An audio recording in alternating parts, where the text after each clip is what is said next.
Please, sit down. You look like you've been on your feet since before the sun came up. The man looked at her with the particular surprise of someone who has learned not to expect small kindnesses from strangers. He was large and broad-shouldered, with construction dust on his jacket and deep-set eyes that carried the specific exhaustion of someone running on obligation rather than rest.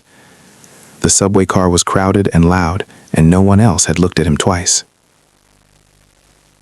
Sable Merritt was 25 years old and had been standing since 14th Street.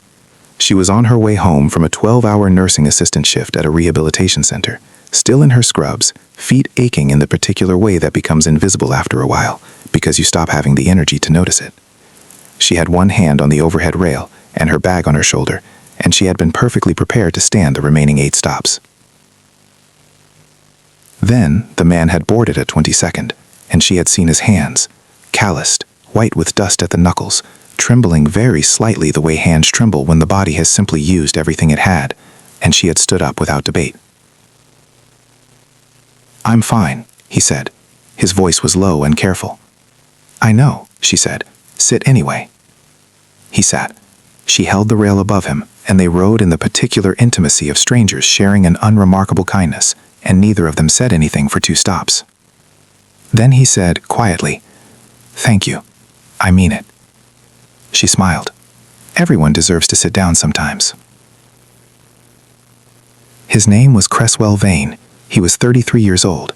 He was also, though nothing about his Tuesday appearance suggested it, the principal owner of Vane Infrastructure Holdings, a privately held construction and development company that had broken ground 3 months ago on the Meridian Line, the subway expansion that was currently reshaping the eastern corridor of the city, and that was, at this precise moment, 17 days behind schedule due to a subcontractor dispute that had kept Cresswell on site since 5 in the morning.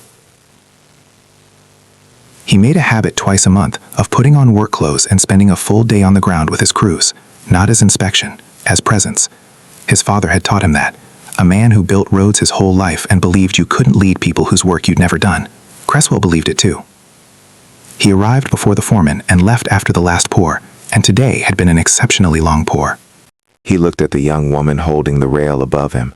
Scrubs, quiet eyes, the unhurried manner of someone who gives without tallying, and felt something he rarely felt anymore in a city that had taught him to keep his guard calibrated. Simple, uncomplicated gratitude. He rode 2 stops past his own without fully realizing it. Sable lived with her parents in a 3-bedroom house in Calverton, a practical arrangement born of student loans and a city that made independence expensive for people in caregiving professions. She didn't resent it. Her parents were kind, and her commute was manageable, and she had learned to measure her life by the quality of her days rather than the square footage of her circumstances. She wanted eventually to finish her registered nursing degree, but the program cost more than she currently had a path to. She got off at her stop. He got off too, looked around and laughed quietly at himself when he realized his error. "I missed my stop," he said.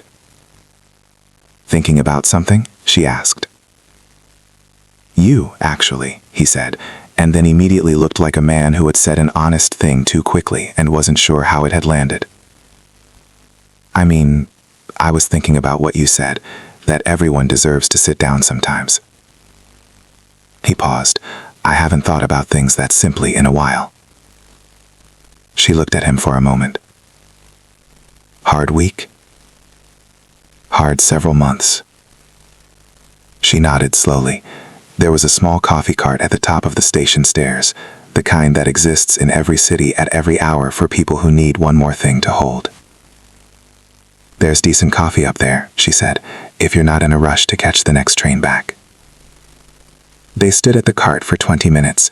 He told her about the work, not the company, just the work, the particular difficulty of building something that 1 million people would use and never think about. She told him about rehabilitation nursing, the slow and unglamorous business of helping people relearn how to move through the world after their bodies had failed them. They talked about the invisible labor of things, the infrastructure beneath cities, the care beneath recovery, and found in that conversation an unexpected mutual recognition. He didn't tell her his name that night.